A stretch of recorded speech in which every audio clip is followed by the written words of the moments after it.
மாநிலத்தில் இயற்கையாக உயிரிழந்த தாயின் உடலை 3 நாட்கள் வீட்டிலேயே வைத்து பூஜை செய்த மகனிடம் போலீசார் விசாரித்து வருகின்றனர். தாய் உயிரிழந்தது கூட தெரியாமல் ஊதுபத்தி ஏற்றி அக்கம்பக்கத்தினரை அதிர்ச்சிக்குள்ளாக்கிய சம்பவத்தில் நடந்தது என்ன?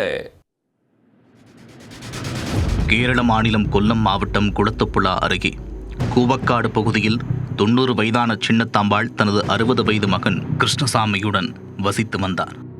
மனைவியை பிரிந்து வாழும் கிருஷ்ணசாமி மறுவாழ்வு தோட்டத்தில் தொழிலாளியாக வேலை பார்த்து வந்ததாக கூறப்படுகிறது. வயது முதிர்வு மற்றும் உடல்நலக் குறைவால் பாதிக்கப்பட்டிருந்த சின்னத்தாம்பாள் கடந்த 2 வாரங்களாக வீட்டை விட்டு வெளியே வரவில்லை.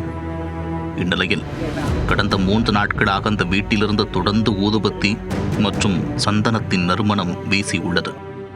அதே நேரம் மகன் கிருஷ்ணசாமியும் வீட்டை விட்டு வெளியே வராததால் அக்கம் பக்கத்தினருக்கு சந்தேகம் ஏற்பட்டது.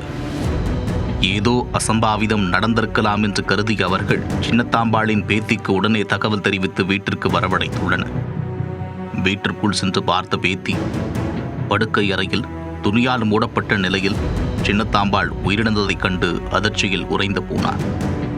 இதனையடுத்து உடனடியாக குளத்துப்புழா போலீசாருக்கு தகவல் தெரிவிக்கப்பட்டது. சம்பவ இடத்திற்கு விரைந்து சென்ற போலீசார் வீட்டை முழுமையாக சோதனையிட்டனர். போலீசார் நடத்திய ஆய்வில் சின்னத்தாம்பாளின் உடல் வைக்கப்பட்டிருந்த அறையின் பல இடங்களில் ஊதுபத்தி தொடர்ந்து எரிந்து கொண்டிருந்ததும் சந்தனக்கட்டைகள் பயன்படுத்தப்பட்டிருந்ததும் தெரியவந்தது. மேலும் அறையில் சிறப்பு பூஜைகளும் செய்யப்பட்டிருந்ததாக போலீசார் தெரிவித்துள்ளனர்.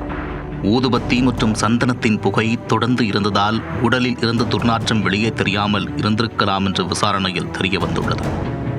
சின்னத்தாம்பாள் சுமார் 3 நாட்களுக்கு முன்பே உயிரிழந்திருக்கலாம் என்றும் போலீசார் சந்தேகிக்கின்றனர்.